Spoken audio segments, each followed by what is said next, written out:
नमस्कार दोस्तों, जन मुद्दों की बात धर्मराज के साथ मेरे इस शो में आप सबका स्वागत है। आज हम बहुत ही विशेष बातचीत आपके सामने लाने जा रहे हैं। आज हमारे साथ बातचीत के लिए बहुत ही मशहूर हिंदी के कवि और जवाहरलाल नेहरू विश्वविद्यालय के सेवानिवृत्त प्रोफेसर गोविंद प्रसाद सर हैं। मैं सबसे पहले सर को बधाई देना चाहता हूं कि सर की अभी त्रिलोचन रचनावली छप कर आई है। सर त्रिलोचन रचनावली पर बताएंगे किस प्रकाशन से छप के आई है और कितना वक्त लगा है। उसके बाद सर के व्यक्तिगत जीवन के बारे में, उनकी साहित्यिक यात्रा पर हम लोग बात करेंगे। चूँकि अभी त्रिलोचन रचनावली छप के आई हो, उस पर सर अपनी बात रखेंगे। ताज़ा वही है। सर आपको बहुत बहुत बधाई हो। हमारे धन्यवाद बहुत बहुत। हमारे साथ सुमित जी भी हैं, सर के विद्यार्थी हैं, साहित्य के विद्यार्थी रहे, सर के साथ काम किया है और काम करते रहते हैं। सर त्रिलोचन रचनावली पर अपनी बात कहिए, आपने कितना वक्त लगाया और क्या था?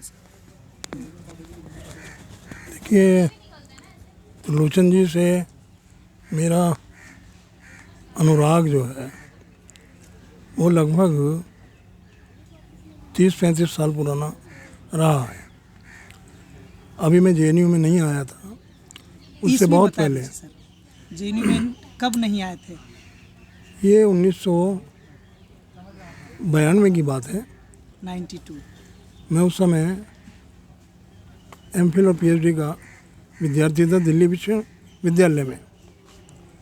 तो मेरे मन में त्रिलोचन जी के प्रति जो अनुराग था, उनकी साहित्यिक, उनके जो सोनेट थे और उनके कुछ गीत थे, उसको पढ़ के बहुत जागा।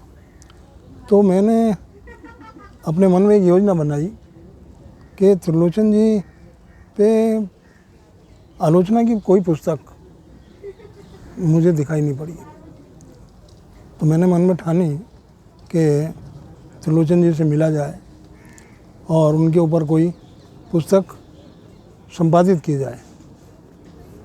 तो ये सोच के मैंने, मेरे आसपास जो मित्र थे, कुछ अध्यापक थे, उसमें से मैं तलवार साहब का भी नाम लूँगा, वीर भारत तलवार। जब मैंने ये काम शुरू किया तो मैंने एक लिस्ट बनाई। उसमें मैंने लगभग 20-25 लेखकों को इकट्ठा किया, उनके लेख मंगवाए।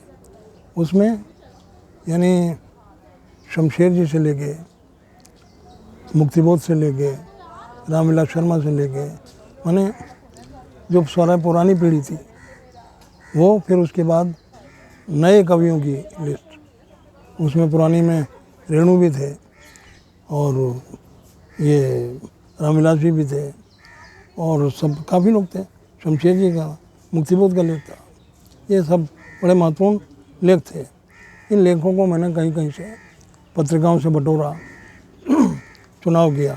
फिर उसके बाद राजेश जोशी, अरुण कमल और इन सब लोगों को, नए जो लोग थे, वो मैंने इकट्ठा किया।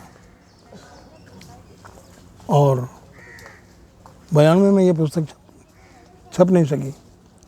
मैंने वाणी प्रकाशन से आग्रह किया तो उन्होंने कहा कि त्रिलोचन जी को अभी कोई पूछता नहीं है काव्य जगत में, उनकी कहीं कविताएं नहीं लगी हैं, कौन खरीदेगा इनको, है ना। तो ये हम नहीं छापेंगे। उस समय अशोक माहेश्वरी उसके संचालक हुआ करते थे। तो मैं वापस चला आया। संयोग ऐसा हुआ कि 2 साल बाद अचानक अशोक माहेश्वरी और अरुण माहेश्वरी, इन दोनों में पारिवारिक कलह की वजह से कुछ विवाद हुआ। और ये विवाद ऐसा हुआ कि अशोक माहेश्वरी के नाम से चलता था पहले वाणी प्रकाशन, उन्होंने वाणी प्रकाशन छोड़ दिया और वाणी प्रकाशन जो अरुण माहेश्वरी के नाम कर दिया।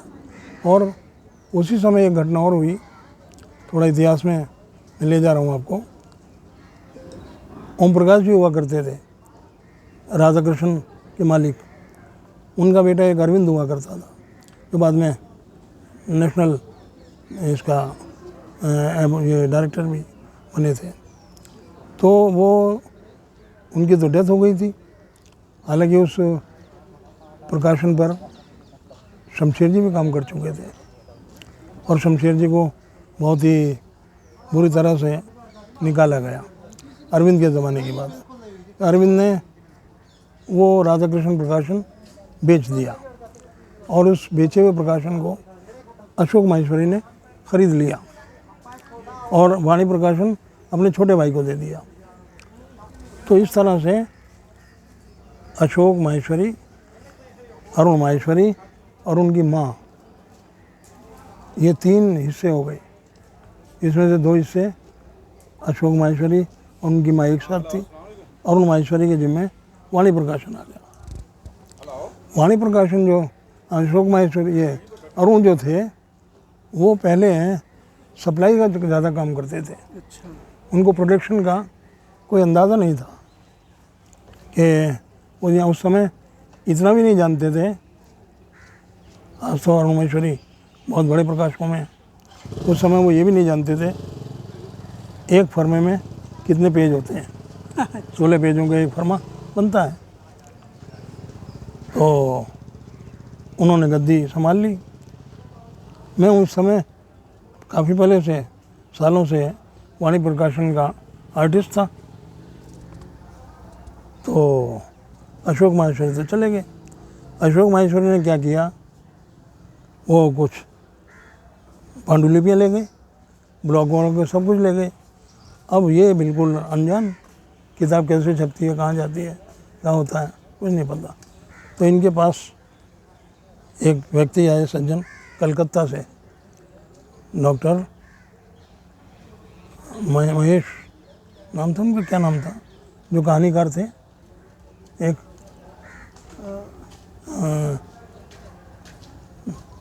वो कलकत्ता में पढ़ाते थे पहले और बाद में उन्होंने यहाँ पर एक पब्लिकेशन भी खोला।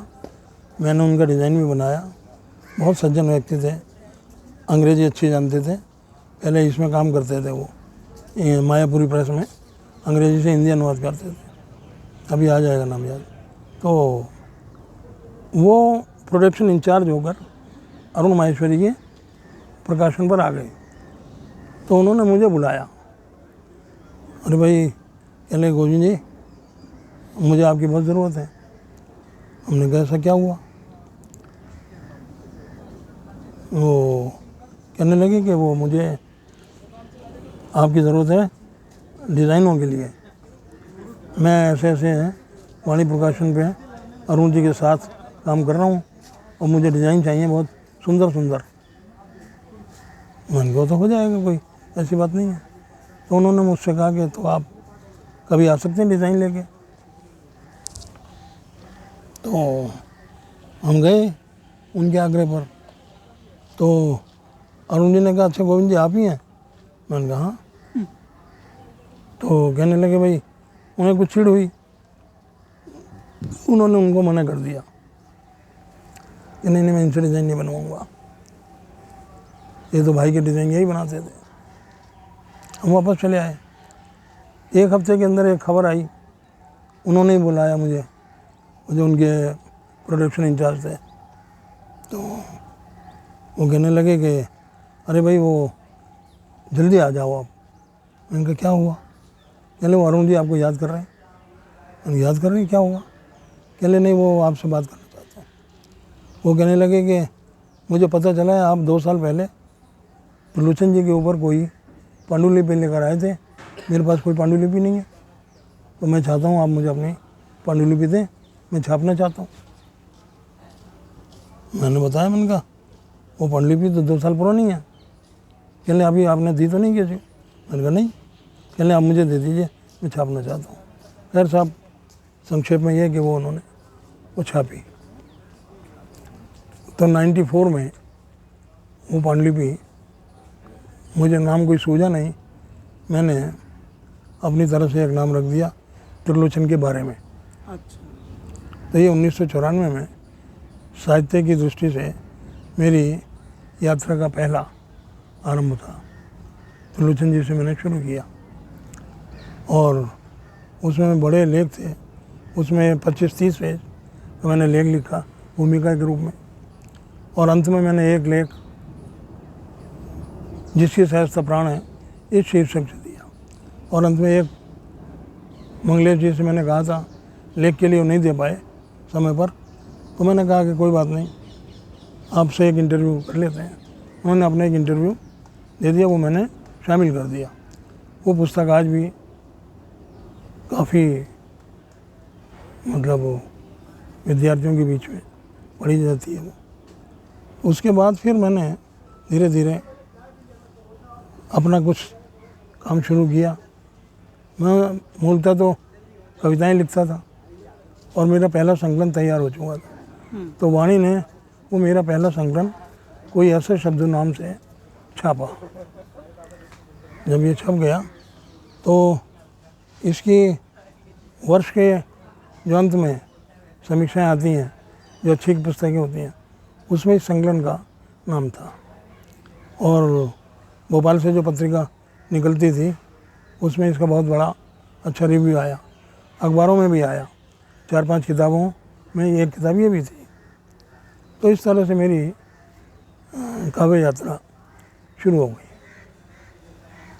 आप सर बता रहे थे कि यह त्रिलोचन रचनावली त्रिलोचन के 100 साल जन्म शताब्दी वर्ष पर छपने वाली थी। हाँ। लेकिन उसमें देर हो गया, जी जी। कारण क्या था?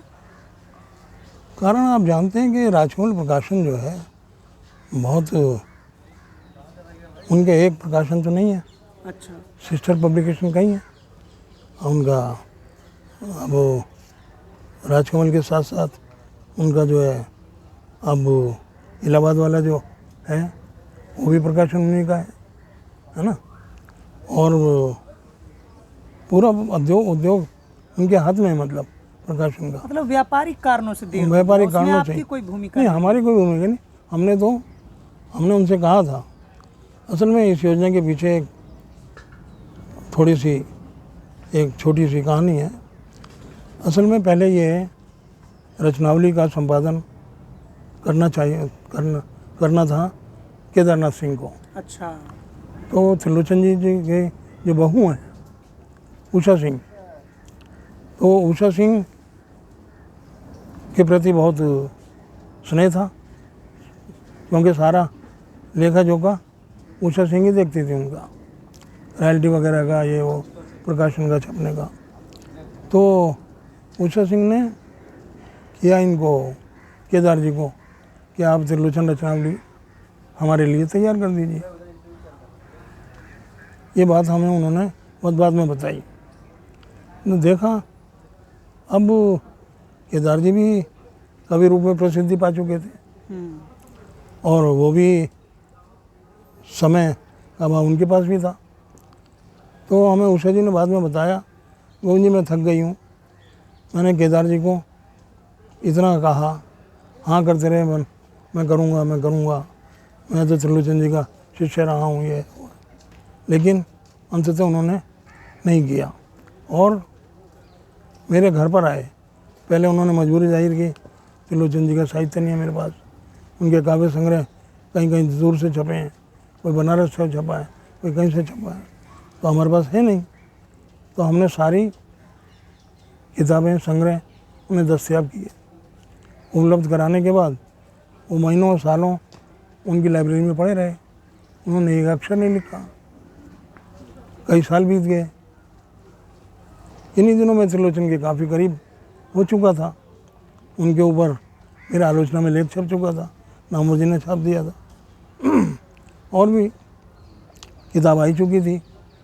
तो उषा जी ने मुझसे कहा, चलिए आपके केदार जी बहुत अच्छे मित्र हैं, केदार जी आपको बहुत चाहते हैं, लेकिन हम आपसे एक काम कराना चाहते हैं, आप त्रिलोचन जी के भी बहुत प्रिय हैं, उनके शिष्य होते हैं। मैंने कहा बिल्कुल है, चलिए आप उनका जो है निज रचनावली हमारे लिए तैयार कीजिए। तो हमने कहा कर देंगे। तो फिर मैंने कहा कुछ अनुबंध की शर्तें वगैरह बताइए क्या होगा। कहले नहीं वो तो देखो बात करनी पड़ेगी, बैठना ये होगा। मैंने कहा नहीं देखिए ऐसा है, जब इतना बड़ा काम होता है तो उसका पहले अनुबंध कराया जाता है, और मेरी रचनाएं तो है नहीं, कल को मेरे ऊपर भी कुछ आपत्तियां उठाई जा सकती हैं, है ना।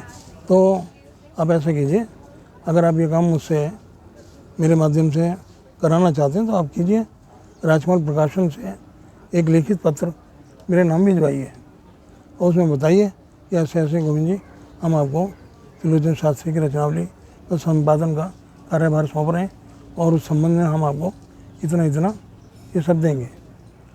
वो भिजवाएंगे तो मैं उसके बाद काम शुरू करूँगा।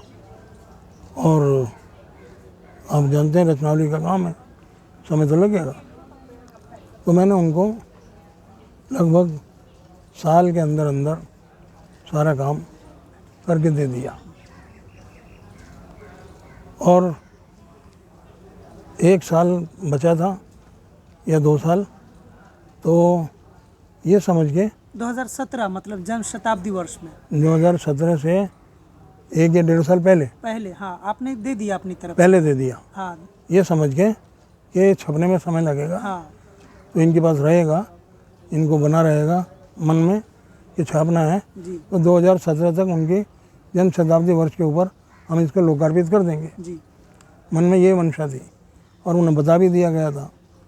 तो उस समय तक 2 साल की अवधि थी, लेकिन मैं पूछता रहा, जहाँ मिल जाते थे, कभी IAS में मिल गए, और गोविंद जी क्या हाल है। मैंने कहा गोविंद जी तो ठीक है, आप अपना बताइए त्रिलोचन जी को क्या कर रहे हैं आप। नहीं वो काम चल रहा है। मैंने कहा काम चलते 2 साल हो गए, एक तो आज तक कोई प्रूफ मेरे पास नहीं आया, कुछ बताइए आप। नहीं वो सब एक साथ आ जाएगा, अलग अलग नहीं देंगे, एक साथ प्रूफ में भेजेंगे। हमारे आदमी भी प्रूफ पढ़ रहे हैं, आपको बाद में भेजेंगे। ये करते करते उन्होंने मेरे ख्याल 6 साल निकाले, तब आया है। चलिए अंततः बधाई हो सर। अब त्रिलोचन रचनावली के लिए आपको पुनः बधाई।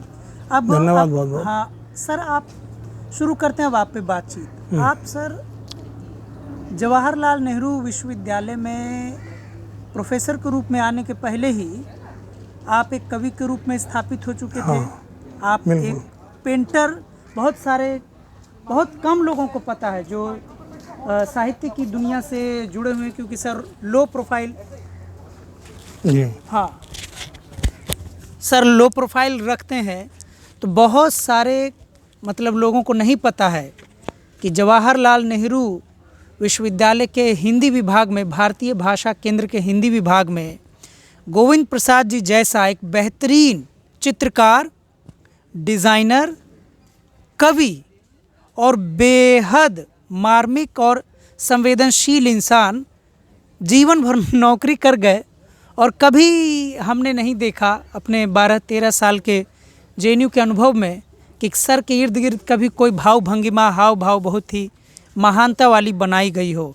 सर आप अपने बचपन के बारे में थोड़ा सा बताइए। आप दिल्ली में जन्मे, आप दिल्ली को कैसे याद करते हैं और कैसा बचपन आपका रहा? देखिए मैं सबसे पहले तो ये बताऊं कि मेरा जन्म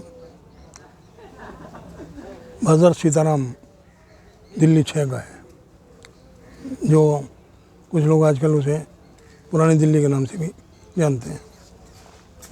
मैं मेरे पिता में मेरे दादा, बाप दादा, परदादा, मेरी माँ, मेरी नानी, मेरे मामा, सब ये दिल्ली 6 के हैं। मेरी आज तक कोई भी आप खानदानी दिल्ली के हैं? खानदानी दिल्ली के हैं। हमारा कोई भी संबंधी, कोई भी रिश्ता, मेरी बहनों का, भाइयों की ससुराल, ये सब दिल्ली 6 में है। मेरी नानी भी दिल्ली 6 की सब्जी मंडी की है ना। और हम बाजार सीताराम, जिसको कला मस्जिद भी कहा जाता है, अकब कला मस्जिद जो रेज़े सुल्तान ने बनाई थी, है ना। तो ये चावड़ी बाज़ार, तुर्कमान गेट, चांदनी चौक, ये सब लगा हुआ है इलाका, ये है। तो दिल्ली का इतिहास तो बहुत पुराना है, उसमें मैं फ़िलहाल नहीं जाऊंगा। लेकिन मेरा जन्म जो है 26 अगस्त 1955 का है। और जब मैं JNU में आया, जब मैंने असिस्टेंट प्रोफेसर के रूप में पहला दिन मेरा जो ज्वाइनिंग का था वो 7 मार्च 1997 था। 97। हाँ, ये 7 मार्च जब ज्वाइन करने के बाद मुझे किसी ने बताया, अरे ये तो अज्ञे जी का जन्मदिन है, अच्छा। आप यहाँ पर आए हैं। मैंने कहा मेरे तो ख्यालों में नहीं था ये, लेकिन हाँ ये तो जानता हूँ क्योंकि अज्ञे से लगाव रहा है, उनसे मिला भी हूँ, जन्म के बारे में जानता हूँ, कहाँ हुआ जन्म, उन कैसे हुआ, कब हुआ, ऐसा मालूम है। तो मुझे तो याद नहीं था। तो मेरा 7 मार्च 1956 को जन्म हुआ। और आपने कहाँ से पढ़ाई की सर? और मुझे मेरी माँ ने बताया कि उस रोज़ कृष्ण जन्माष्टमी थी, अच्छा, इसीलिए तुम्हारा नाम गोविंद हो गया। और मेरा जन्म सुबह 3:55 का है। जब कृष्ण जी 12 बजे जन्म ले लेते हैं, उसके 2 घंटे 2.5 घंटे बाद भोर में हुआ। भोर से ज़रा पहले जो होता है वो है। हाँ, अब बचपन में मेरी जो पढ़ाई है, बाज़ार सीताराम का में एक जगह है, उसका नाम है लाल दरवाज़ा। ये घरों के बीच में एक स्कूल है पुराना, जो बाद में जाके उसका दूसरा छोर चावड़ी बाज़ार से मिल जाता है। तो मेरी 5वीं तक की पढ़ाई वहाँ पर हुई। 5वीं में ही मैंने बोर्ड का एग्ज़ाम दिया और वो स्कूल 5वीं तक का था। तो जाहिर है मेरे पिताजी तो अनपढ़ थे। तो क्या नाम था आपके पिताजी का? मेरे पिताजी का नाम था ओम प्रकाश। ओम प्रकाश। क्या करते थे वो? मेरे पिताजी की, मेरे दादाजी की नई सड़क के ऊपर शू मेकर की दुकान थी। अच्छा। उनके बहुत सारे कारीगर काम करते थे। और मेरे दादाजी स्वभाव से बिल्कुल साधु स्वभाव के आदमी थे, क्योंकि हमारे घर साधु और संत लोगों का आना जाना बहुत रहता था। उनके लिए विश्राम गृह अलग बनाया हुआ था हमने अपने घर में। वो शाम को धोती और कुर्ता पहन के रिक्शा बुलवा के, और कुटी पे आश्रम था, वहाँ शाम को बैठते थे और सत्संग उनको पलटू दास, कबीर, मीरा, रैदास इनके भजन गाते थे। और खंजरी बजाने के लिए वो दूर दूर तक जाने जाते थे, अलीगढ़ तक जाते थे। और ये जो अब ये जहाँ से संगीत की पत्रिका निकलती है ना, जहाँ के ये कवि थे, हास्य कवि थे बहुत मशहूर, ये क्या बोलते हैं उसको, अरे जहाँ ये अपने हिंदी के कवि नहीं है, अशोक हैं? चक्रधर। अशोक चक्रधर। अशोक चक्रधर के जो ससुर हैं वो वहीं के हैं। अच्छा। हाँ, वो संगीत हास्य संगीत कार्यालय हाथरस, हाँ हाँ हाथरस, हाँ। हाथरस वो जाते थे। तो दिल्ली से ट्रेन पकड़ लेते थे, हाथरस पहुँच जाते थे। तो वहाँ सत्संग होता था वहीं पर ही। तो उनकी प्रवृत्ति कुछ ऐसी थी, साधु संत बिल्कुल, बस। तो स्कूल में मेरी पढ़ाई हुई। तो पिताजी ने 5वीं से उनको मुझे निकाल लिया। मुझे फिर नई दिल्ली, जो बहुत बढ़िया स्कूल माना जाता था, राउज़ JNU, आज भी उसका नाम है, उसका विशेषता उसकी ये थी, क्या नाम था sir? Rao Rouse, Rouse. Okay. अंग्रेजी स्कूल, हाँ हाँ हाँ, रूज एवेन्यू। हाँ, राउज़ एवेन्यू, हाँ हाँ, एवेन्यू कहते हैं, हाँ, रास्ता। रास्ता, बस्ती, गली कह लीजिए। तो अंग्रेजी मीडियम था सर? अंग्रेज मीडियम नहीं था। उसकी विशेषता ये थी कि अंग्रेज़ों को ज़माने का स्थापित किया हुआ था। उसमें जो प्रधानाचार्य आता था वो विदेशी होता था। अच्छा। जो प्रिंसिपल होते थे, कोई अमेरिका से लौटता था, कोई स्टोरियन होता था, कोई बड़ा आदमी होता था। तो स्कूल बहुत पढ़ाई में माना हुआ था। और फुटबॉल और हॉकी में बहुत ज़बरदस्त था, नाम था उसका। उस ज़माने में 2 स्कूल थे, डीपीएस जो मथुरा रोड पर हुआ करता था उस समय, डीपीएस यहाँ तो बाद में आया है वसंत कुंज में, और सेक्टर 12 में तो बाद में आया आर के पुरम में। उससे पहले ये मथुरा रोड पर हुआ करता था निज़ामुद्दीन से पहले। और एक हुआ करता था मॉडर्न स्कूल जहाँ के खुशवंत सिंह पढ़े हुए हैं शुरू के 12 खंबा वाला और एक ही मॉडर्न स्कूल है। तो वो हमारे स्कूल के और मॉडर्न स्कूल के बीच में एक रेलवे क्रॉसिंग है, तो हमारा मैच उनसे अक्सर होता था। अच्छा, बहुत होता था। और हम लोग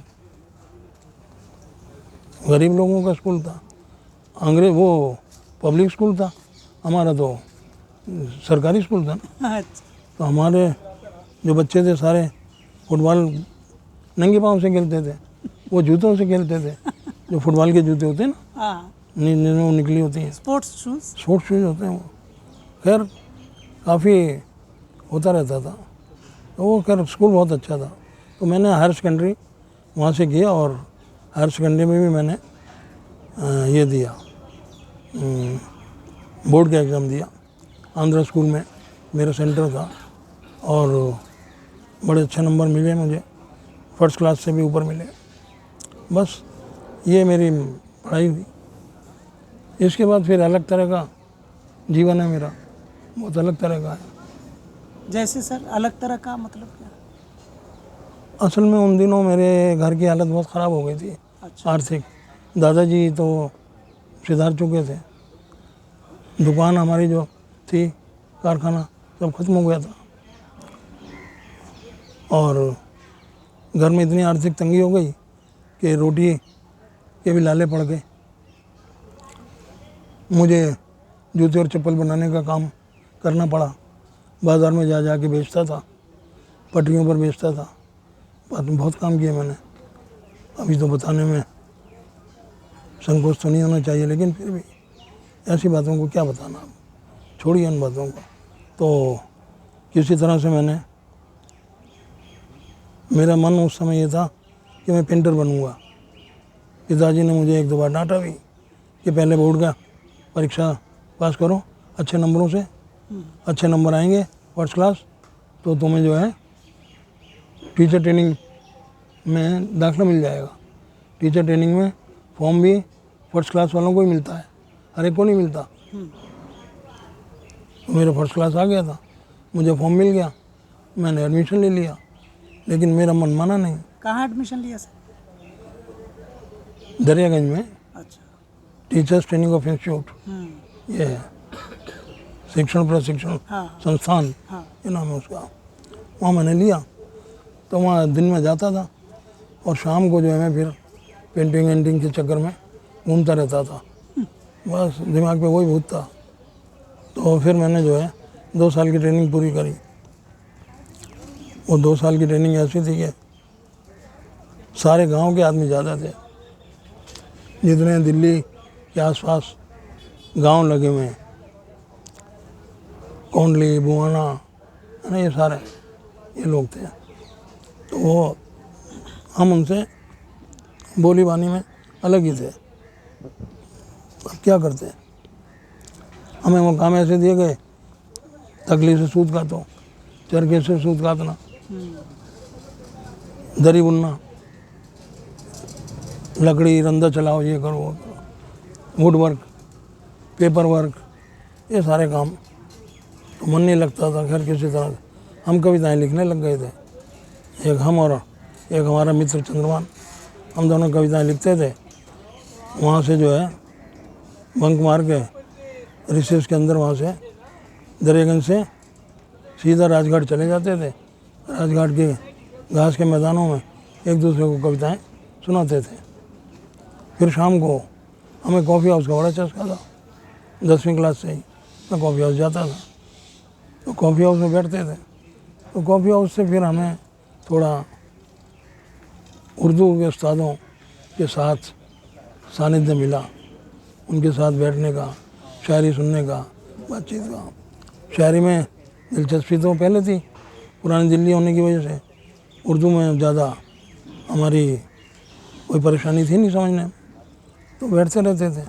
शुक्रवार को वहाँ पर उर्दू वाले आते थे, शनिवार को हिंदी के लोग आते थे, हम दोनों में ही जाते थे और दोनों में खूब आनंद लेते थे। वाह। तो ये था उस समय का मामला। फिर बाद में मुझे टीचर ट्रेनिंग करने के बाद कोर्स पूरा हुआ और 1.5-2 के अंदर महीने के अंदर मेरे पास लेटर आ गया कि आप इंटरव्यू दे के ज्वाइन कर लीजिए। तो मुझे स्कूल ज्वाइन करने के भेज दिया गया, नौकरी मिल गई। कहाँ मिल गई सर आपको नौकरी? फतेहपुर बेरी, अच्छा, छतरपुर से आगे। छतरपुर से आ गया। अच्छा। उस समय एक ही बस जाती थी, बस तो कोई थी नहीं, ट्रक चलते थे तो हम ट्रकों में लद लद के जाते थे। क्या करते, रोड़ी बदरपुर के ट्रक जाते थे, हाँ। उसमें जाते थे। 1-2 मास्टर जानने वाले थे, उनके भी ट्रक चलते थे। उन्होंने बता रखा था अपने ड्राइवरों को, भाई ये मास्टर जी हैं हमारे स्कूल के, ये जहाँ हाथ दे दें रोक देना, तो चल जाते थे। तो महरौली तक बैठ के चले गए, महरौली से फिर एम्स तक चले जाते थे, एम्स से फिर हम DTC की बस पकड़ लेते थे। तो मैंने जो उस समय BA में एडमिशन ले लिया। कहाँ लिया सर? मैंने लिया ये PGDAV कॉलेज। अच्छा। इवनिंग इसलिए तो मैं दिन में तो नौकरी में था, बस वहाँ से क्लास करता था, सीधे कॉफ़ी हाउस, रात के 11-12 बजे तक कॉफ़ी हाउस कनॉट प्लेस की सड़कों में घूमते थे, हम बात करते थे। और उन्होंने खूब अज्ञे को, नदी के द्वीप को, शेखर, ये वो खूब पढ़ते थे, खूब एग्जीबिशन देखते थे जगह जगह। मंडी हाउस में रोज़ शाम गुजरती थी, त्रिवेणी सभागार में, है ना, नत्य स्वीट हाउस पर, या फिर ये LTG में थिएटर, NSD के बहुत प्ले देखे उस ज़माने में। तो वो दिन कुछ अलग थे। ये सब 78-80 और उसके बाद का 85 तक का ज़माना था। फिर BA वगैरह करने के बाद दिल्ली कॉलेज में एडमिशन ले लिया और यूनिवर्सिटी आ गए। फिर वहाँ यूनिवर्सिटी में MPhil PhD एक साथ ही होती थी, एडमिशन मिल गया। बस वहाँ से हमने MPhil में आगे पे काम किया, PhD में भी आगे। आपने सर MPhil PhD किन के साथ किया, किन के निर्देशन में किया? कौन थे आपके सुपरवाइज़र? मेरे सुपरवाइज़र थे MPhil में, मेरे सुपरवाइज़र डॉक्टर जगदीश कुमार थे। अच्छा। और PhD भी उन्हीं के साथ हुई, क्योंकि वहाँ गिनती के 4-5 ही प्रोफेसर थे, नित्यानंद तिवारी, निर्मला जैन, विश्वनाथ त्रिपाठी और प्रोफेसर जगदीश कुमार, भाषा विज्ञान के भोलानाथ तिवारी, ये सब कुछ लोग थे। और तुलसी जी पर भी एक अच्छे बड़े विद्वान थे। तो हमारा नई कविता विषय था, तो उन्होंने हमें डॉक्टर जगदीश कुमार को कुछ इस लॉबी से अलग समझा जाता था, क्योंकि जो मैंने 3 नाम बताए वो पूरब की लॉबी के थे। अच्छा। नित्यानंद जी, विश्वनाथ त्रिपाठी और निर्मला जैन तो हमारी दिल्ली की थी, लेकिन वो उनके दल में थी, बल्कि ये उनके दल में थे। निर्मला जैन तो हेड थी, सीनियर भी थी और हेड भी बनी वो इनसे पहले। और मेरे थी भी सीताराम चांदनी चौक की थी। तो इसलिए डॉक्टर जगदीश कुमार को लोग कम जानते हैं और ये वेटेज भी कम ही देते हैं। उन्होंने बौद्ध साहित्य पे काम किया, हिंदी साहित्य। वो कहाँ के थे सर जगदीश कुमार सर, आपके सुपरवाइज़र?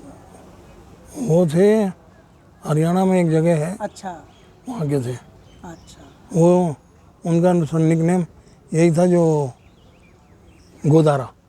अच्छा। उनकी ये शर्त थी, गोविंद तुम्हारा मन जो है वो साइकोलॉजिकल चीज़ों में बहुत है, तुम सपनों का विश्लेषण करो, तो मैं तुम्हें ऐसा विषय दूंगा। मैंने कुछ कविताएं लिखी थी सपनों के ऊपर, तो फिर उन्होंने विषय बताया, कहने लगे ये जो आपने थीसिस लिखा है इसमें तुम्हारे 50-60 पेज तो मैंने देखे काल के ऊपर ही हैं। अच्छा। काल की जो अवधारणा है क्या है। हाँ। तो उन्होंने बाद में मुझे काल की अवधारणा पर ही अज्ञेय के साहित्य में काल दृष्टि ये विषय सुझा दिया और सुझा के कह लगे तुम इस पर काम करोगे बहुत अच्छा करोगे, लेकिन एक शर्त है, तब काम कराऊंगा, आपको हर रविवार को मेरे घर आना पड़ेगा। तुम कहाँ रहते हो? मैंने कहा जी मैं तो सीताराम बाज़ार कमला मार्केट। कह लगे वहाँ से कोई बस चलती है?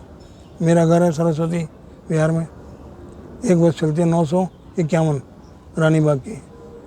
तुम बस पकड़ के आओगे, 9 बजे चल दोगे अपने घर से, अपना नाश्ता लेके, और शाम तक मेरे घर पे रहोगे। खाना पीना चाय पानी सब मेरे घर पे होगा, और हर रविवार को आपको आना है। और याद रखना, मैं चेन स्मोकर आदमी हूँ, अच्छा अच्छा। मेरी सिगरेट नहीं टूटती है। एक बार जाकर कुर्सी पे बैठ गया तो 2-3 घंटे से पहले मैं उठता नहीं हूँ। तो तुम अपना इंतज़ाम करके ना, मैंने तुम्हें कई बार देखा है, तुम्हें पान खाने का बहुत शौक है। अच्छा। तो कैसा पान खाते हो? मैंने ये संकोच से बताया, मैंने कहा जी तम्बाकू का पान खाता हूँ। तो कहने लगे कोई बात नहीं, मुझे कोई एतराज़ नहीं है, लेकिन पान के बीड़े आपने अपने घर से बना के लाना, यहाँ पान नहीं मिलता क्योंकि ये नई कॉलोनी है। सिगरेट विगरेट तो मिल जाएगी, सिगरेट तुम पीते नहीं? मैंने कहा बिल्कुल नहीं पीता जी, मैं क्या, मेरे घर में कोई नहीं पीता।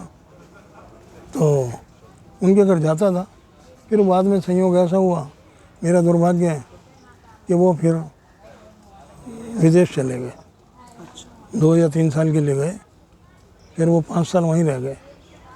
तो मैं उनके साथ काम वर्चुअली नहीं कर पाया। नाम तो जुड़ा मेरे साथ उनका, लेकिन वो मुझे कुछ करा नहीं पाए।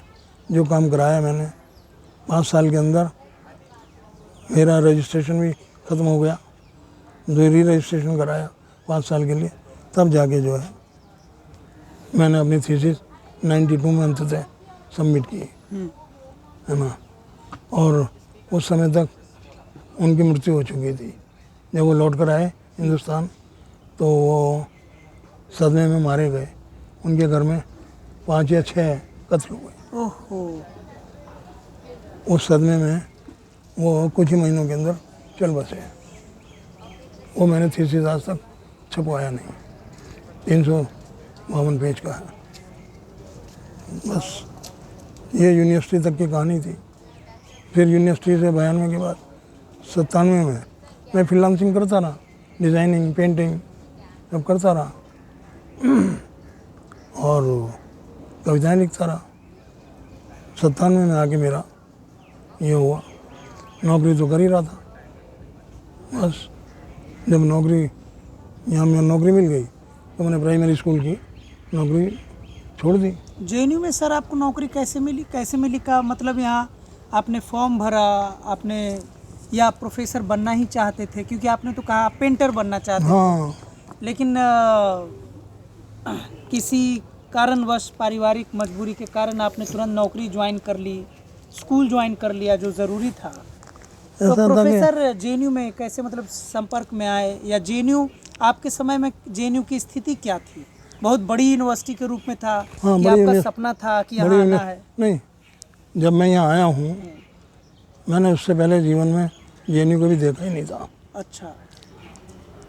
यानी नाम भर भी नहीं सुना था।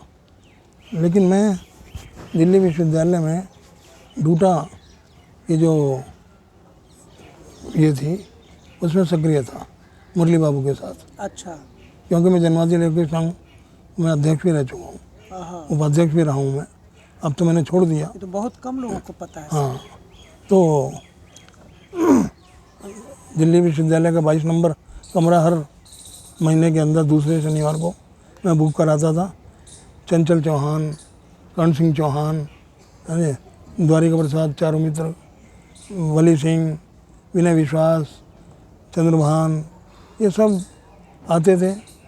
और ये जो जानकी प्रसाद गज़ल लिखने वाले, ये सब आते थे, हम पढ़वाते थे, हम करते थे। तो मैं बहुत साल तक मैंने वो किया।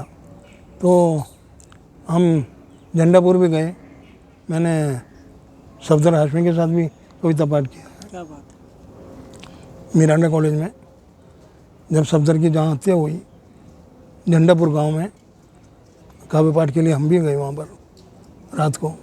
काव्य पाठ किया। और वो झंडापुर गांव से जब हम लौटे तो हम एक बहुत अच्छे गीतकार थे रमेश रंजक, जिनका एक संग्रह दरिया का पानी, बहुत अच्छे गीतकार, गाज़ियाबाद में AMU पता नहीं कौन से कॉलेज में प्रोफेसर लेक्चरर थे, उनका भाई भी है। तो मैंने उनका डिज़ाइन बनाया। तो वहाँ भी हम कविता पाठ के लिए गए, तो वहाँ मैंने कुछ कविताएं सुनाई थी। तो मुरली बाबू भी थे, उनकी पत्नी भी थी, जो दूसरी पत्नी है वो थी। तो एक दिन बस पे स्टॉप पे खड़े होकर मुझसे कहा, यार गोविंद तुम घर पे आना मेरे, तुमसे कुछ बातें करनी है, तुम बहुत अच्छी कविताएं पढ़ते हो, नए लोगों में ये है वो। यूनिवर्सिटी में तो मिल ही लेते थे क्योंकि डूटा के प्रेसिडेंट थे वो। तो एक दिन जब हम उनके घर गए तो वली सिंह वगैरह का अपॉइंटमेंट हो चुका था। मैंने 2-3 जगह इंटरव्यू दिए थे। फिर मैंने मुरली बाबू से कहा कि मुरली बाबू कहने लगे, यार तुम्हारा अपॉइंटमेंट नहीं हो रहा, क्या चक्कर है, क्या बात है। मैंने कहा जी हम क्या कह सकते हैं। तो मुझसे कहा उन्होंने, तुम एक काम करो, ऐसा करो JNU में अप्लाई कर दो। मैंने कहा जी JNU में अप्लाई कर दूँ। तो मैंने कहा मुरली जी आप क्यों मजाक कर रहे हैं, जो मेरी अपनी यूनिवर्सिटी है वो तो मुझे नौकरी नहीं दे पा रही, मुझसे जूनियर लोगों का तो अपॉइंटमेंट हो चुका, मुझे कोई पूछ नहीं रहा, आप कह रहे हैं JNU में चले जाओ। JNU तो यूनिवर्सिटी है, मुझे कोई कॉलेज में नहीं लगा रहा, आप मुझे यूनिवर्सिटी की बात कर रहे। अरे कहने लगे क्या यूनिवर्सिटी और क्या कॉलेज होते हैं, सब एक ही होता है, तुम अच्छे रहोगे वहाँ पर, तुम्हारे लिए है वो जगह, तो तुम उर्दू जानते हो, वहाँ उर्दू डिपार्टमेंट भी है, एक साथ पढ़ाया जाता है। मैंने कहा इससे ऐसे इन बातों से सिलेक्शन थोड़ी होता है। अरे कहने लगे तुम ऐसा करो, याद आया कि वैकेंसी निकली है, फॉर्म भर दो। मेरी वाइफ भी साथ थी। मैं क्या लगा इसे मजाक में मत लो, तुम जाओ अभी फॉर्म भरो जाके। फिर उन्होंने फ़ोन किया पांडे जी को दरियाफ्त करने के लिए, मैनेजर पांडे को? हाँ, अच्छा। कि वो वैकेंसी जो निकली थी वो निकली हुई है या नहीं। तो पांडे जी की तरफ से खबर आई कि वो तो डेट एक्सपायर हो गई। तो मुरली बाबू ने फिर भी कहा नहीं कोई बात नहीं, एक्सपायर हो जाए कोई बात नहीं। चिनॉय हैं वहाँ पर हमारे दोस्त, कमल चिनॉय, वहाँ पर जाना, फॉर्म भर के उनके हाथ में दे देना, अपने आप जमा करवा देंगे। यार मैं नहीं गया उनके पास, नहीं मैं कमल चिनॉय के पास गया, मैंने फॉर्म दिखाया, यानी फॉर्म तो ठीक भरा हुआ है, क्या बात है। मैंने कहा वो कह रहे थे कि आप जमा कर, अरे तुम जाओ यार जमा हो जाएगा अपने आप, कौन मना करेगा। मैं गया, जमा कर लिया उसने, ये कहानी है। उसके बाद फिर मैं उन दिनों स्कूटर चलाता था, गर्मी बहुत ज़बरदस्त पड़ रही थी, प्यास से हाल बेहाल था। मैं एड ब्लॉक से निकला, स्कूटर स्टार्ट किया, मैंने इधर उधर देखा, पहली बार आया था JNU, डिपार्टमेंट का नहीं पता कहाँ क्या है, पूछताछ करके निकला वहाँ से। तो मैंने देखा सामने एक मार्केट दिखाई दे रही थी, केसी, मुझे पानी की प्यास लग रही थी, पानी का नल दिखाई दे गया, मैंने गाड़ी रोकी, खड़ा किया, मेरे पास सारे पेपर्स थे ओरिजिनल, वो फाइल मैंने स्कूटर से निकाल के स्कूटर में निकाल के बाहर रख दी और मैंने पानी पिया। और जल्दी में था क्योंकि मुझे अपने स्कूल वाली ड्यूटी पे भी जाना था, वो 1 बजे का स्कूल होता था, एक यहीं बच चुका था और करोल बाग पहुंचना था मुझे। मैंने कहा चलो जल्दी चलो, नहीं तो आज की छुट्टी लग जाएगी, सैलरी कटेगी। मैंने किसी मारी और मैं सीधे जो है ना पहुंच गया 3-4 नॉर्मल। तो वो जो है ये जो कनॉट प्लेस में होटल है ना, इधर जनपद के पास, हाँ हाँ, ली मेरिडियन। ली मेरिडियन। हाँ ली मेरिडियन जाते ही जो है अचानक दिमाग में कौंधा ये यार वो जो फाइल थी इसमें हाँ, वो कहाँ चली गई। मेरे तो पाँव तले ज़मीन निकल गई। सारे ओरिजिनल सर्टिफिकेट 5वीं से लेके और BA MA और MPhil और PhD तक के। तो पसीना आ गया मन के यार। मैंने वहीं से गाड़ी हो गया धरती पे सड़क की तरफ देखते देखते गाड़ी चला रहा हूँ, आगे देख गाड़ी सड़क पर कहीं दिखाई नहीं दी। मन में आया, मैंने कहा JNU चलो, जहाँ पर पानी पिया था वहाँ चलो। मैं वहीं पहुँच गया। अब वहाँ नल के पास कोई फाइल वाइल नहीं। मैं फिर घबराया। अब मैं इधर से देख रहा इधर उधर वहाँ पर है, क्या है। तो पान वाला होता है ना सामने, हाँ, क्या नाम था उसका, ये अभी भी है, हाँ अभी भी है, याद आ जाएगा नाम। वो सामने बैठा हुआ था। कहले बाबू आप क्या देख रहे हो, क्या ढूंढ रहे हो। मैंने कहा भाई मैं अभी थोड़ी देर पहले आया था पानी पीने के लिए, यहाँ मैंने एक फाइल से रखी हुई थी, वो नहीं दिखाई दे रही। वहीं से दूर से दिखाई कहने लगा पूरन, हाँ पूरन नाम है हाँ उसका। पूरन, हाँ। कहले ये वाली तो नहीं है। अरे मैंने कहा हाँ यार ये मैं लपका फाइल हाथ से ली, डाला मैंने। देखिए आप जीवन भर शुरू में जो पान खाते रहे, पान वाले ने ही आपकी डिग्री बचाई। मैंने वहाँ से किक लगाई और सीधा करोल बाग अपने स्कूल पे पहुँचा। बस तो ये मुझे लगा कि ये कोई साइन है, मुझे वापस यहीं आना है। मैंने किसी से कुछ नहीं कहा। पान का साइन आप। एक 1.25 साल बाद अचानक मुझे घर पे लेटर मिला शाम को। ये मिला, उन दिनों वो आता था टेलीप्रिंटर से। हाँ मुझे समझ नहीं आई लैंग्वेज क्या है, कहाँ से आया। मैं तो भूल चुका था अप्लाई करके, अच्छा, 1.5 साल हो चुका। तो नीचे लिखा हुआ था JNU, ये डेट इतने टाइम है से। फिर मैं समझ आ रही, मैंने कहा ये कोई इंटरव्यू मामला है। फिर 10-15 दिन थे बाकी, थोड़ी सी तैयारी वगैरह की। उस समय शमशेर जी का मैं इंटरव्यू ले चुका था, वो बहुत फेमस भी हो चुका था, आजकल में छप चुका था, है ना। ये सब हुआ तो शमशेर जी का जो डीलक्स एडिशन था, मैं ऑटो करके पंकज बिष्ट के पास पहुंचा, आजकल पटियाला हाउस, वहाँ एडिटर थे वो। अरे हाँ यार गोविंद जी, आज सुबह सुबह कैसे आए, हम तो शाम को मिलते हैं कॉफ़ी हाउस में, आज यहाँ सुबह कैसे। मैंने कहा पंकज जी एक ज़रूरी काम है, अब आप ही से काम है। अरे बोलो यार क्या काम है, मैं हमेशा तैयार हूँ तुम्हारे लिए। तुम तो इतने अच्छे लेखक हो, जब हमें कोई नहीं मिलता है संगीत से तुम ही से लिखवाते हैं या पेंटिंग पर। मैंने कहा सर शमशेर जी का जो इंटरव्यू मेरा छपा हुआ है ना यार, वो अंक चाहिए मुझे। अरे कहने आप 1 नहीं 2 अंक ले जाओ, और आपको सामान्य अंक नहीं दे रहा, डीलक्स एडिशन दे रहा हूँ जो आर्ट पेपर पे छपा हुआ है। 2 कॉपी उन्होंने मुझे दी। मैंने कहा पंकज जी शाम को बात होगी, अभी तो मैं इंटरव्यू देने के लिए JNU में जा रहा हूँ, आज मेरा इंटरव्यू है लेक्चरशिप का। कहने जाओ यार। मैं तो यहाँ आके बैठ गया, ऑटो वालों को यहाँ रुकवाया VC हाउस के ऑफिस के सामने। मैं बैठ गया, मैं बैठ के थोड़ा ऐसे देखता रहता। मैं देखा 2-1 लोग जा रहे हैं, पीछे से देखा किसी ने बताया यार ये केदार जी तो ही जा रहे हैं, जिनको इंटरव्यू वगैरह में बैठना वो तो जा रहे हैं, तुम यहाँ क्या किताब पढ़ रहे हो।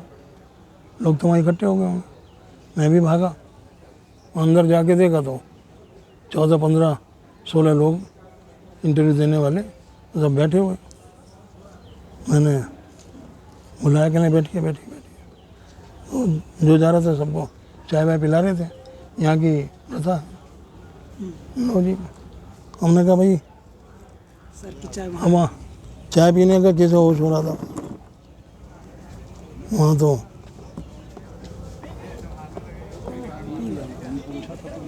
बस जी हमने तो कहा कि यार कहने लगे 2-3 लोग जा चुके हैं, मैंने कहा अच्छा। हमारा नाम आया, गए हम। मेरे हाथ में त्रिलोचन वाली किताब, अच्छा, हाँ। आलोचना की पत्रिका का 94 में छपी चुकी छप थी। चुकी थी। ये 97 की बात है। हाँ। फिर आलोचना में जो मेरा नामवर जी ने लेख छापा था त्रिलोचन का, वो भी मेरे हाथ में था। संगीत के ऊपर जो मेरे आर्टिकल नवा टाइम्स ने और इन्होंने छापे थे, वो मेरे हाथ में थे सारे। मैं गया अंदर, वहाँ देखा तो पूरी कायनात बैठी हुई थी साहब। केदार जी बैठे हुए, मैनेजर पांडे बैठे हुए, और हमारे जो वाइस चांसलर थे उस समय, क्या उन थे वाइस चांसलर, गुजराती थे ना वो भी बहुत बड़ी हस्ती थी। वो कावेरी जल विवाद के योजना वाला जो प्रकरण था, उसमें पार्टी थे, मिनिस्टर वाले रैंक के आदमी थे, है ना, और 3-4 लोग और थे।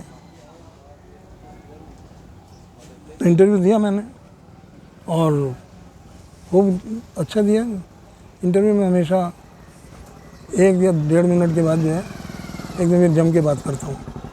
बस हो गया। इंटरव्यू के बाद मैं स्कूल भागा फिर अपना इंटरव्यू दे के। मैं कहा चलो यार। तब बाद में अब आके 20 साल बाद मुझे पता चला, काजल जो है कहने लगे मैं तो उसी इंटरव्यू में था आपके साथ। अच्छा। अरे मैंने कहा तुम बाबा कब की बातें बता रहे हो? क्या आप इंटरव्यू देने के लिए आए थे? मेरे सामने की बात है, मैं भी उस इंटरव्यू देने के लिए गया था, मेरा हुआ नहीं। कौन काजल? अरे हमारे हिंदी में जो है अजमेर सिंह काजल। अजमेर सिंह काजल। आप जब आए थे तो वो भी आए थे इंटरव्यू देने? बिल्कुल, मुझे नहीं मालूम ना। मैं बता रहा हूँ, ये मुझे 20-22 साल के बाद अभी लास्ट में पता चला है, जब उनका अपॉइंटमेंट हुआ है। वो भी काजल ने खुद बताया, कहने गोविंद जी आपको मालूम नहीं है, आप थे और ये थी जो यूपीएससी के इसके चेयरमैन थे ना, यूजीसी के, अच्छा, विमल थोराट सुखदेव थोराट। सुखदेव थोराट, उनकी पत्नी है विमल थोराट। विमल थोराट। वो भी मेरे साथ इंटरव्यू दे रही थी। अच्छा। वो जेएनयू की छात्रा रह चुकी थी, पीएचडी कर चुकी थी, तो नहीं हुआ उनका। तो और ये सर आपने जो जेएनयू में जो बहाली के लिए अप्लाई किया था, तो आपने अनारक्षित में किया था या आरक्षित में किया था? नहीं, उसमें तो पूछा जाता है, आप जाति पूछी जाती है, रिजर्व कैटेगरी। जैसे कैटेगरी है ना, एससी कैटेगरी में आपने डाला था कि यूआर में डाला था? नहीं, वो रिजर्व कैटेगरी के लिए थी पोस्ट। अच्छा, पोस्ट ही reserve category. Post reserve category के लिए थी, and moreover specialisation in Hindi poetry, अच्छा। Modern Hindi poetry. अच्छा, तो उसमें 15-16 लोग थे, मैं इसीलिए पूछ रहा हूँ ये मैं भी सवाल। एक था। हाँ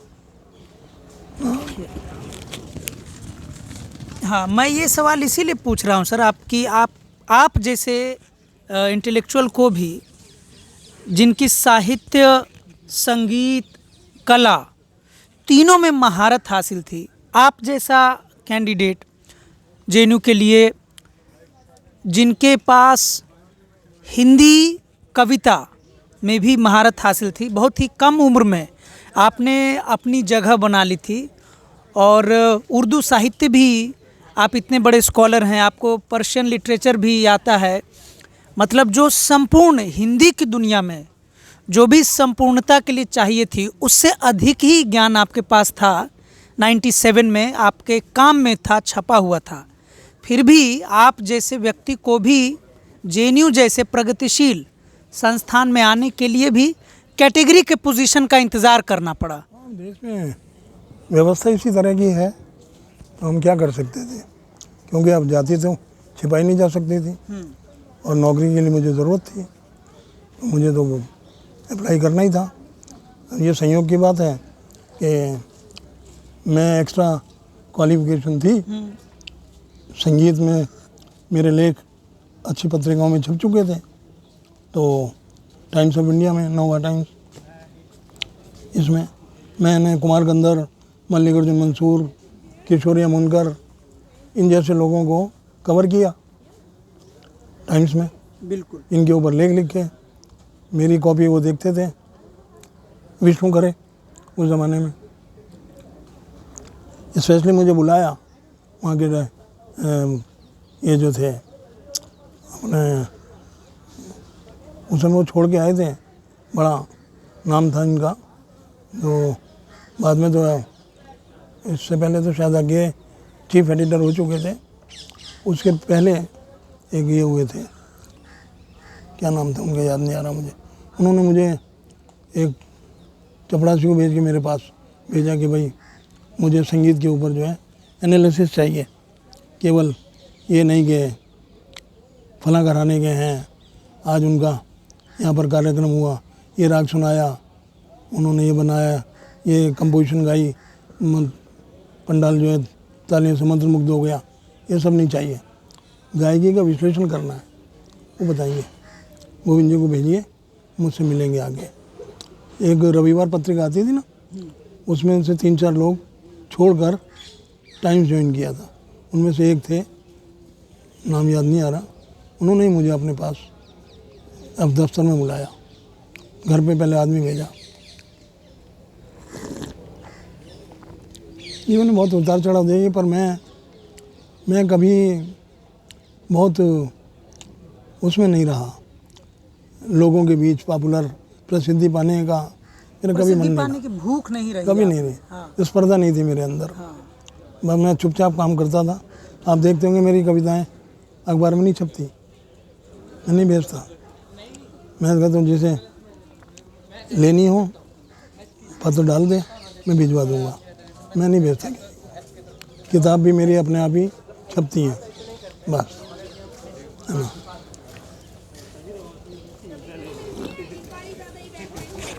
क्योंकि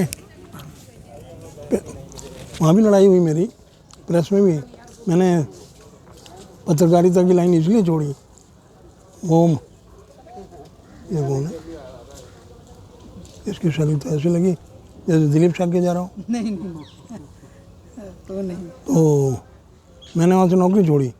उनको ये लगता था कि मैं ऊपर से, कहाँ से छोड़ी सर नौकरी?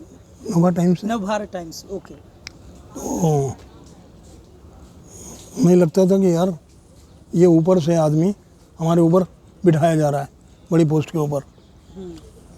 खरे जी को मैंने कहा खरे जी जो उस समय के एडिटर थे, चीफ, मैंने कहा आप उनसे कह दीजिए मैं नहीं आऊँगा। अरे कहले यार एक बार मिल तो लो, वो बुला रहे हैं आपको।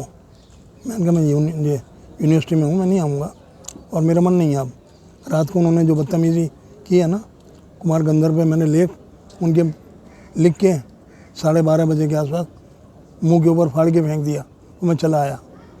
वो तो जाति वाती की पता नहीं क्या क्या बातें करने लगे, तुम्हारे आने से कि नवा टाइम्स जिंदा हो जाएगा, ये हो जाएगा, वो हो जाएगा। कौन कहने लगे? अरे एक पुराना कवि और पत्रकार है, अच्छा। वो रोज़ दारू पीता है और मेज के ऊपर खड़ा हो जाता है 12 बजे के बाद। हाँ, अच्छा खासा नाम है उसका।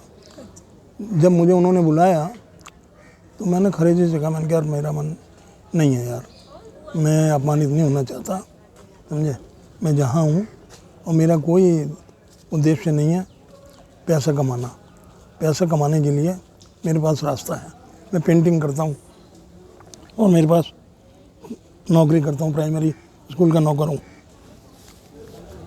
ठीक है, तो मुझे ज़रूरत नहीं है। फिर भी वो गिड़गिड़ाने, अरे यार समझा करो बात को यार, रात को इतनी वो हुई है, जो ये थे वो इतना परेशान थे। सुबह बिस्तर से उठते ही उन्होंने कहा कि वो गोविंद जी का लेख कहाँ है भाई, मैं कुमार गंधर्व के ऊपर जो लिखना था, इसमें फ़ोटो छपी हुई है, कुछ लिखा ही नहीं है, क्या हुआ। उन्होंने 2-4 फ़ोन खड़काने शुरू कर दिए, कभी विष्णु करे को, कभी किसी को। अरे क्या हुआ भाई, गोविंद जी कहाँ हैं? ऑफिस आ गए, ऑफिस में बुलाया लोगों को, जिसके अंडर था वो मामला, उसको बुलाया। फिर उन्होंने कहा खरे जी से भाई गोविंद जी को बुलाओ, बात करनी उनसे। उनका फ़ोन मेरे पास आया, कहने यार आ जाओ तुम एक बार, कुछ भी है। अपने मुंह से अपनी कहानी सुना दो तो उनको चैन आ जाएगा। मैंने कहा अच्छा मैं आ रहा हूँ। मैं पहुँचा, जैसे ही मैं अंदर जाने लगा चपड़ा सिंह ने, भाई कहाँ जा रहे हो? पता अंदर कौन बैठे हुए? चीफ एडिटर बैठा हुआ है। ऐसे गुस्से चले आ रहे। अरे मैंने कहा भाई मुझे जाना है, बुलाया है, क्या है, कोई अपॉइंटमेंट है आपका, कुछ है आपके पास? मैंने कहा मेरे पास तो कुछ नहीं है, आप ये कह देना। मैंने कहा अच्छा आप एक काम करो, ये दो पेन और पेंसिल दो, कागज़ दो। उन्हें एक टुकड़ा दिया, मैंने अपना नाम लिख के अंदर भेजा। मैंने कहा ये एडिटर साहब को बता देना। उन्होंने पर्ची देखते ही चिट, अरे भाई जाना अंदर, जल्दी बुलाओ जल्दी बुलाओ। जब मैं अंदर घुसा तो उनके पास एक बहुत बड़ा कोई आदमी उनकी टेबल पे बैठा हुआ और दोनों कॉफ़ी पी रहे बड़े मज़े से। तो मुझे देखते ही वो थोड़ा सा सर पकाए, मैं नमस्ते की, अरे आओ भाई आओ गोविंद, और सुनाओ, बैठो बैठो। फिर उन्होंने कहा अपनी टेबल से उठे, उस अपने दोस्त को, यार प्लीज़ यार 10 मिनट के लिए टाइम दो यार, आपको बाहर जाना पड़ेगा, मुझे बहुत पर्सनल बातें करनी है। मैं बैठ गया। उन्होंने फ़ौरन घंटी मारी, भाई कॉफ़ी लेकर आओ। कॉफ़ी आ गई। फिर 1 घंटी मारी। वो कौन थे जिन्होंने रात को इनके साथ बदतमीजी की थी, बुलाओ उनको। चपड़ा से गया, वही आदमी रात वाला आ गया, दरवाजे से पहले हाथ जोड़ता हुआ आया, जी सर जी सर जी सर।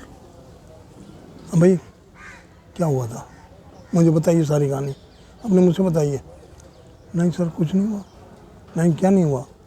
ये बैठे हुए यहाँ पर, ये मुझे सब बता चुके हैं, आपने इतना हंगामा किया यहाँ पर रात को, हैं क्या क्या नाम, ये मैं चाहता था कि किसी अच्छे रिपोर्टर को ला के, हैं संगीत के बारे में नोवा टाइम का थोड़ा स्टेटस हो, हैं तुम वो खुद नहीं चाहते।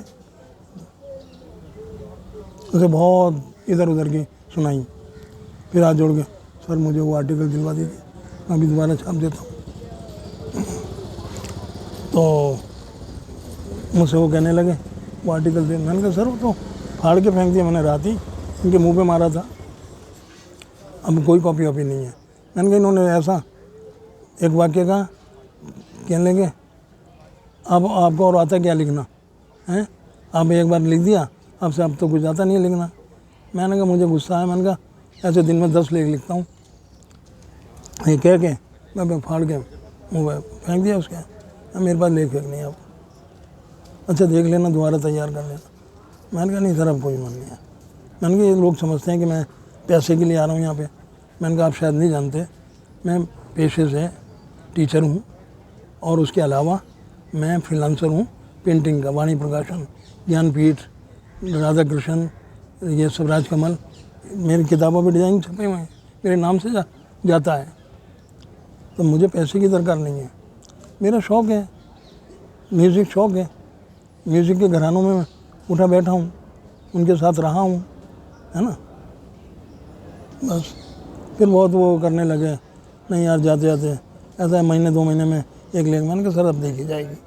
मैंने फिर वो पीछे मुड़ के देखा नहीं, फिर मैं कभी टाइम्स की सीढ़ियों पे नहीं चढ़ा।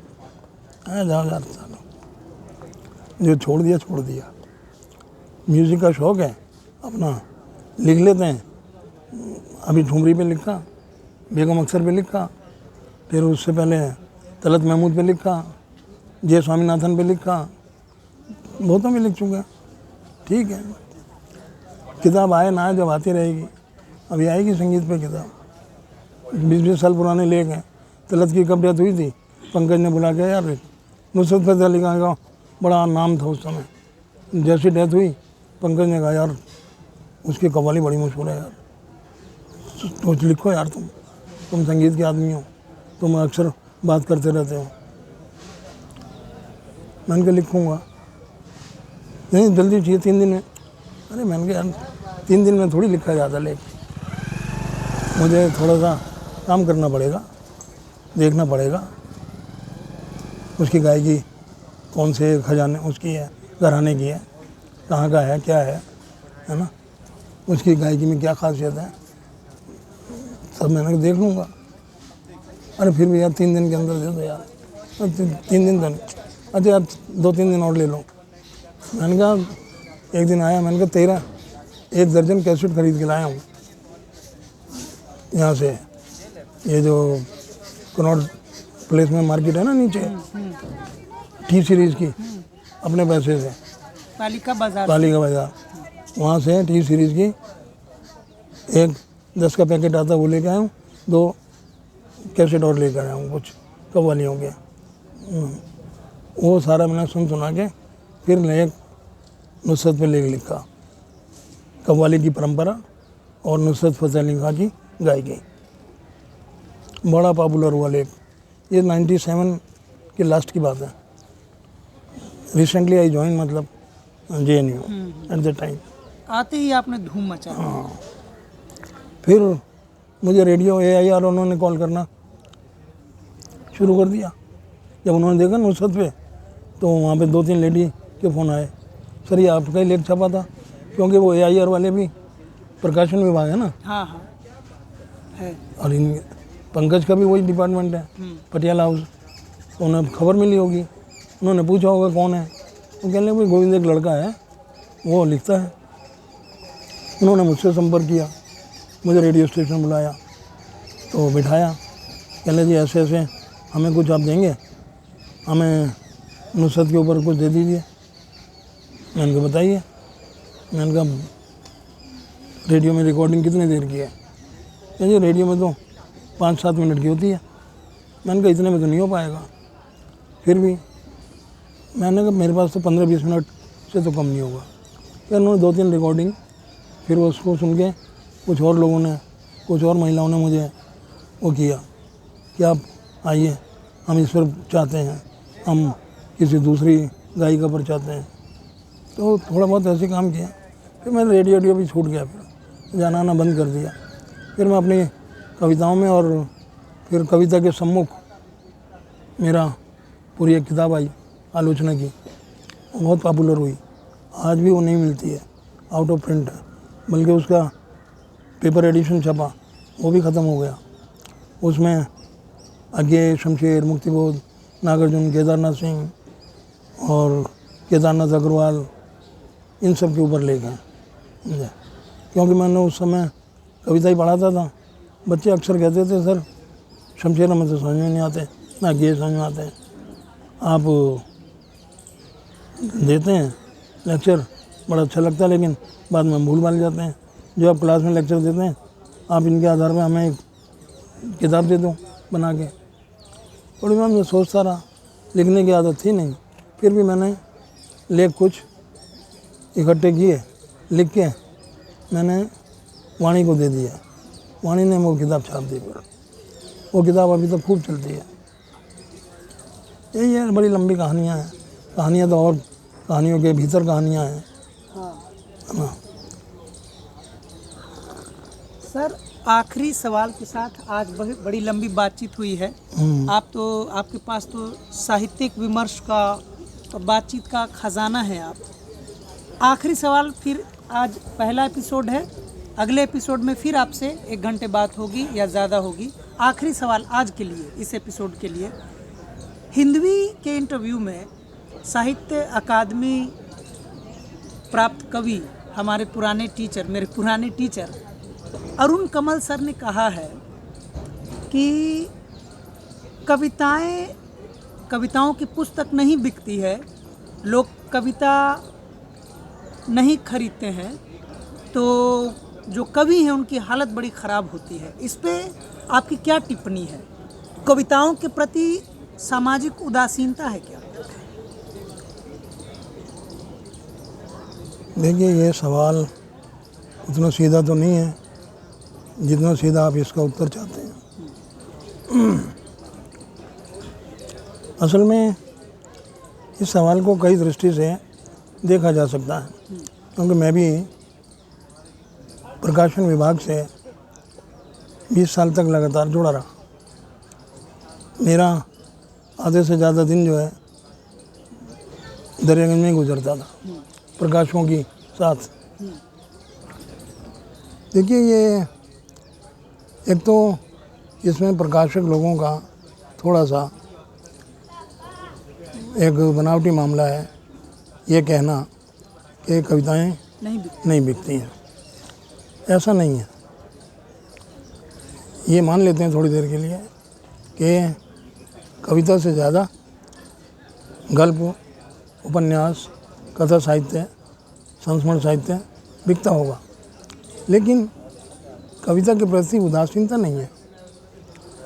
ये उदासीनता प्रकाशकों को मन में जो आती है, आप ये देखिए, रॉयल्टी को लेकर आती है। वो कह देते हैं कि कविता बिकती नहीं है, पर्सनल बायर नहीं है इसका, है ना। लेकिन मैं ये बता दूं आपको, अगर आप एक रजिस्टर ले लें और हिंदुस्तान में जितनी लाइब्रेरीज़ हैं, जितनी लाइब्रेरी हैं, पुस्तकालय, मंत्रालय की, इतने मंत्रालय हैं और मंत्रालयों के अलग अलग विभाग हैं, इतने विश्वविद्यालय हैं। दिल्ली के अंदर कितने विश्वविद्यालय हैं, मॉर्निंग का अलग, इवनिंग का अलग। तो हर लाइब्रेरी के अंदर वो किताब मिलेगी। क्यों मिलती है? सरकारी खरीद है, एलोकेशन आती है, फंडिंग आती है किताबों के नाम पर, है ना। हर साल फंड आता है और वो लाइब्रेरियन और पुस्तकालय जो प्रकाशक हैं उनके बीच में लेना देना भी होता है, सब जगह जाती है। ऐसी ऐसी पॉलिसीज़ बनी हुई हैं। भोपाल के अंदर आप जाके देखिए, पूरे मध्य प्रदेश के अंदर हर, जब ये किताब संभावना प्रकाशन जब खुला है, संभावना प्रकाशन तो चला ही इस आधार पर कि सरकारी खरीद होती थी। भोपाल के अंदर जितने भी स्कूल हैं, कॉलेज हैं, है ना, हर कॉलेज के अंदर 50 कॉपियाँ जाएंगी, हर ज़िले में जाएंगी। तो खरीद नहीं हो रही है। असल में क्या है, वो रॉयल्टी नहीं देना चाहते और लेखक के पास कोई ऐसी योजना या तरकीब नहीं है कि जिससे वो अपनी रॉयल्टी का हकदार हो सके। वो ये नहीं कह सकता इतनी किताबें मेरी बिकी हैं, इतना पैसा लाओ रॉयल्टी का। क्यों? पुस्तक के ऊपर कोई संख्या ही नहीं है।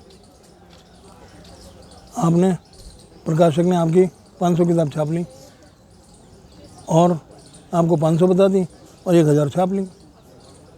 आपके पास कोई उसका वो है, प्रमाण है कोई? वो कहेगा हमने 500 छापी हैं।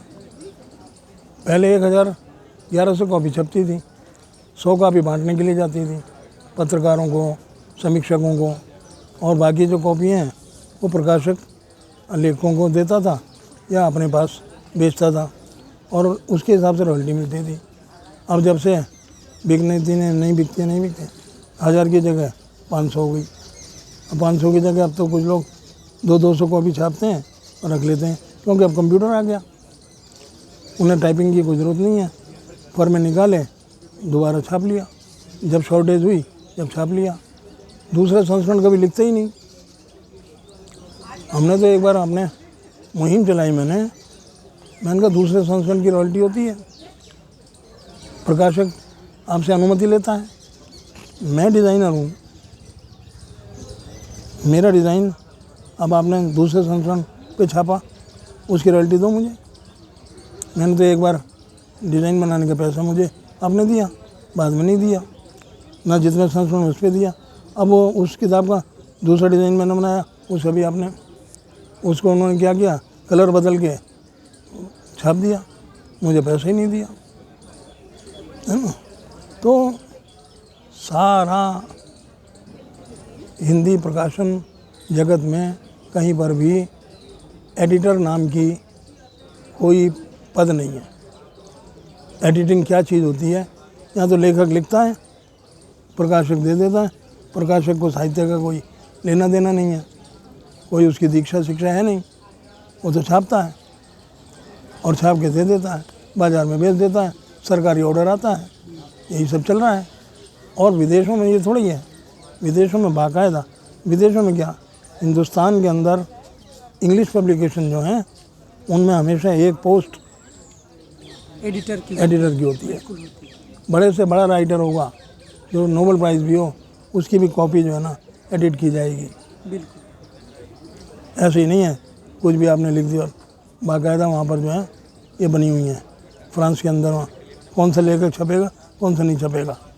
या थोड़ी है कोई भी छप जाए जी, पैसे दिए छप गया, वो मतलब ही नहीं है कोई।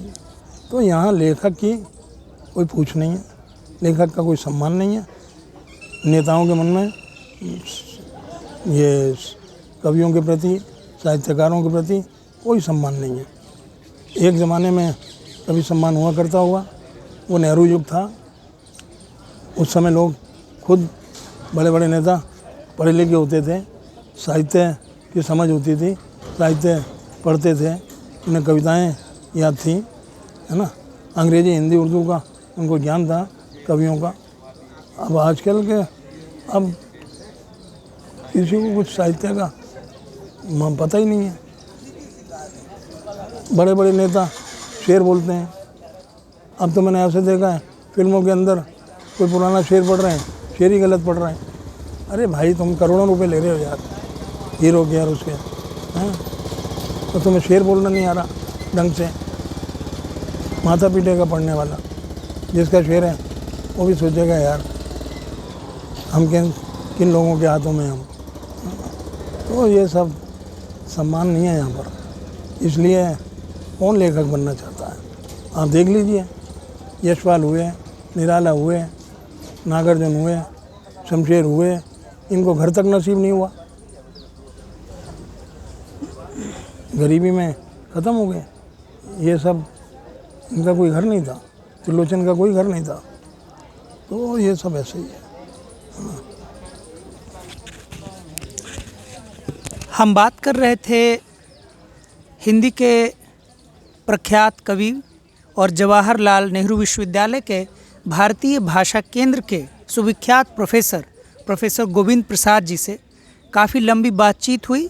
हमने त्रिलोचन जी के रचनावली कैसे देर से छपी, कैसे सर ने संघर्ष किया, स्कूल शिक्षक थे, प्राइमरी स्कूल शिक्षक थे, बहुत अच्छे पेंटर सर हैं।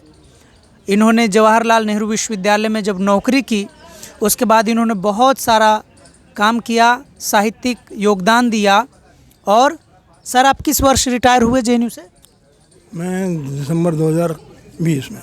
हाँ, और सर दिसंबर 2020 में अगस्त, हाँ सो अगस्त में सर, दिसंबर 2020 में सर रिटायर हुए। और उसके बाद से सर चेयरपर्सन, हाँ अध्यक्ष, भारतीय भाषा केंद्र के अध्यक्ष के पद से सर रिटायर हो गए। और छात्रों के बीच में, साहित्य के छात्रों के बीच में, या जिनकी रुचि नहीं भी है, तो हम लाइब्रेरी कैंटीन में बैठे हुए थे, यहीं पे इंटरव्यू हो रहा था। एक चेहरा, शिक्षक का वो चेहरा जो किसी भी आते जाते छात्र के लिए लोकतांत्रिक रूप से हमेशा मौजूद रहा है, उस प्रोफेसर का नाम प्रोफेसर गोविंद प्रसाद रहा। हम लोग तो ऐसे ही याद करते हैं। ये पहली कड़ी थी। अगली कड़ी हम सर के साथ, सर की कविता लेखन और कविता की वर्तमान स्थिति क्या है, इस पर विस्तार से बात अगली कड़ी में आपके सामने इस शो के माध्यम से प्रस्तुत करेंगे। तब तक के लिए आप हमसे जुड़े रहिए जन मुद्दों की बात धर्मराज के साथ। हमारे साथी सर के विद्यार्थी सुमित चौधरी जी बैठे हुए थे। इन्होंने जवाहरलाल नेहरू विश्वविद्यालय के भारतीय भाषा केंद्र हिंदी से पीएचडी किया है। बहुत ही प्रिय छात्र हैं सर के। इनसे मैं निवेदन करूंगा 1 मिनट में अपनी बात कहें कि सर के बारे में अगर इनको कहना हो, कैसे याद करेंगे सर को? शुक्रिया भैया। सर के साथ 2014 से लेकर अभी तक का बहुत सुखद सफ़र रहा है। सर के बारे में जो भी कुछ कहूँ या बोलूँ बहुत कम है। कभी भी फ़ोन करिए सर फ़ोन रिसीव करते हैं, नहीं रिसीव करते हैं तो उधर से फ़ोन करते हैं और हर तरह से मदद करते हैं। साहित्य के क्षेत्र में सर ने जो रुचि जगाई है वो बहुत बेमिसाल रहा है और एक संवेदनशील व्यक्ति साहित्य को किस नज़रिए से देखता है वह व्यक्तित्व सर के माध्यम से हम लोगों को मिला है। जैसा कि अभी धर्मराज भैया ने कहा है कि सर केवल हिंदी के ही विद्यार्थियों के लिए ही नहीं या फिर यह कह लिया जाए कि केवल अपने ही शोधार्थियों के लिए ही अवेलेबल नहीं रहे हैं। यहाँ पर JNU में जिस भी सेंटर के स्टूडेंट्स जानते हैं सर को कि सर भारतीय भाषा केंद्र हिंदी विभाग के प्रोफेसर रहे हैं और उनसे बैठकर बातचीत की जा सकती है, वो बहुत सहज रूप में उपलब्ध रहते थे। कैंटीन में आप 2 घंटे 4 घंटे और इवन जवाहरलाल नेहरू यूनिवर्सिटी ही क्यों, जामिया, दिल्ली यूनिवर्सिटी, अम्बेडकर यूनिवर्सिटी, तमाम तरह के स्टूडेंट्स आते थे अदर विभागों के डिसिप्लिन के। तो सर का व्यक्तित्व बहुत मित्रवत रहा है छात्रों के प्रति भी और अपने कलीग्स के साथ भी। अभी तो फ़िलहाल इतना ही सर के बारे में, बाकी फिर कभी मौका मिलेगा तो इससे ज़्यादा विस्तार में बातचीत की जाएगी। धन्यवाद भैया। मेरे शो से जुड़ने के लिए मैं आप सबका शुक्रिया अदा करता हूं। आशा करते हैं कि हम जल्द ही आपके सामने बहुत ही बेहतरीन बातचीत लाएंगे। दूसरी कड़ी इसी एपिसोड का, आप हमसे जुड़े रहिए। शुक्रिया, धन्यवाद।